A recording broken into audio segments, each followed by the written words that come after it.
Hi there, it's Sandra here from createinspain. Now you might be wondering what I've got this out for, and it's simply so that I can give you a little hint or tip as to how to score things in order to make this card work.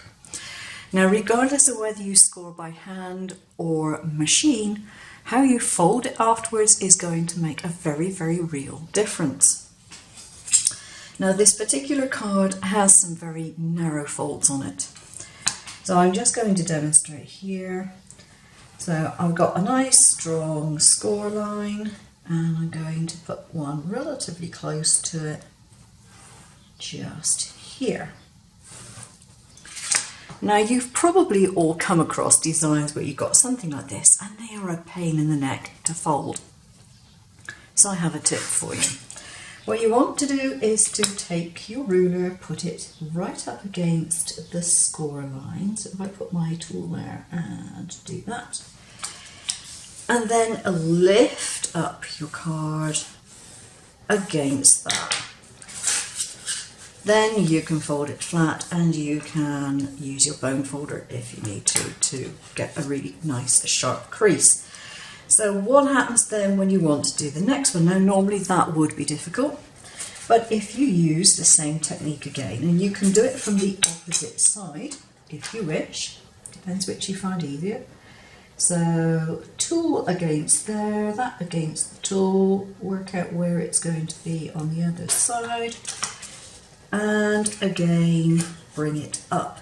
Now you can, if you want to, use a bone folder, but you can see I have both of those creases close together, nice and straight, and no little dimples or extra little folds in the card where they shouldn't be. So that is how to do it the best way I know of to get these really fine double folds. It's useful to do regardless, no matter what the fold is, if you have difficulty in keeping creases out of the card, and sometimes with the best intentions we do because we muck it up.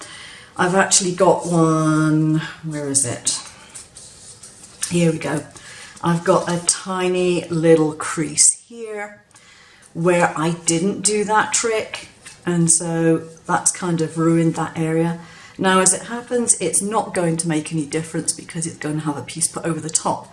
But if I was not planning on putting a cover piece on there, that would really irritate me and I'd have to recut the whole piece. This is the base of the card. And you're thinking, well, this is a strange card.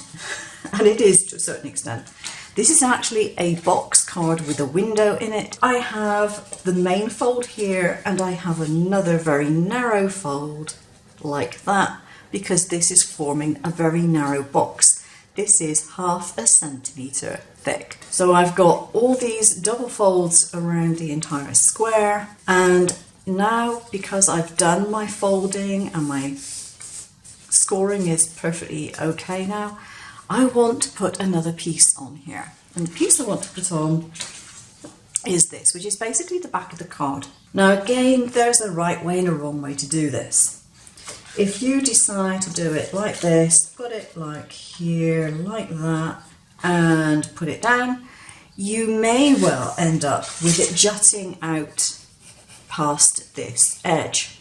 What you want to do is to fold that edge down like so, take your card like that, and line it up with the edge that it is folded for. Now it's up to you whether you attach it now or whether you attach it when the actual box is made, but I prefer to attach it before I assemble the box, because a box which is assembled isn't stable. Okay, so that is why I prefer to do it on a flat surface and get it stuck down first of all. I have an idea for making something for the inside of this card, which I don't know if it's going to work, so let's see. I have here a piece of laminate, the kind of lamination folders that you buy for documents, but it's only one side of it, and I have it so that it is the dull side up. It has a dull side, has a shiny side. The dull side has adhesive on it.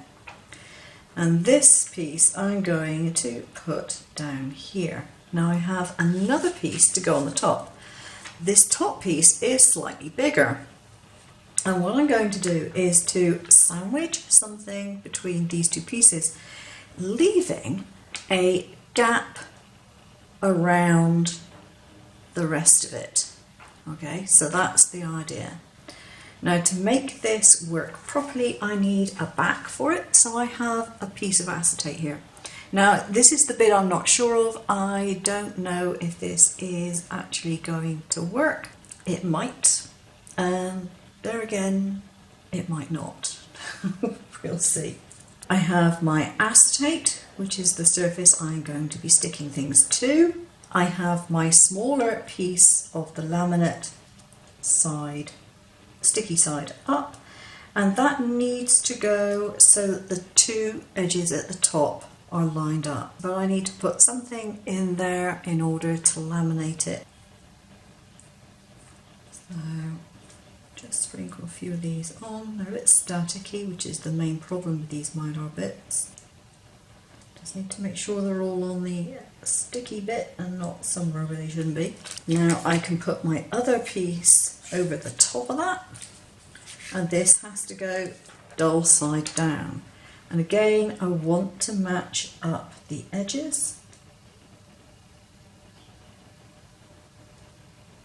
I think that's near enough.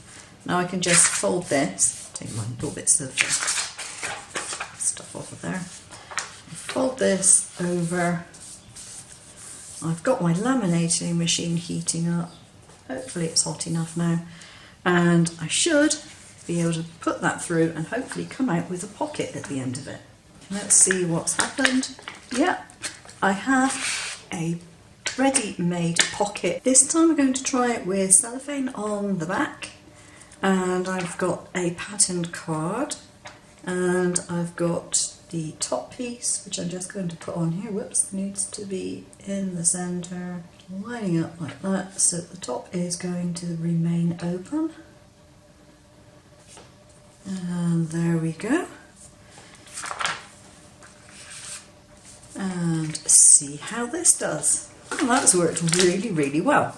So I have this nicely laminated front, and I've got my cellophane pocket, which I can get my finger in there. I can put some seeds into and then seal up at the top. So this will go in here.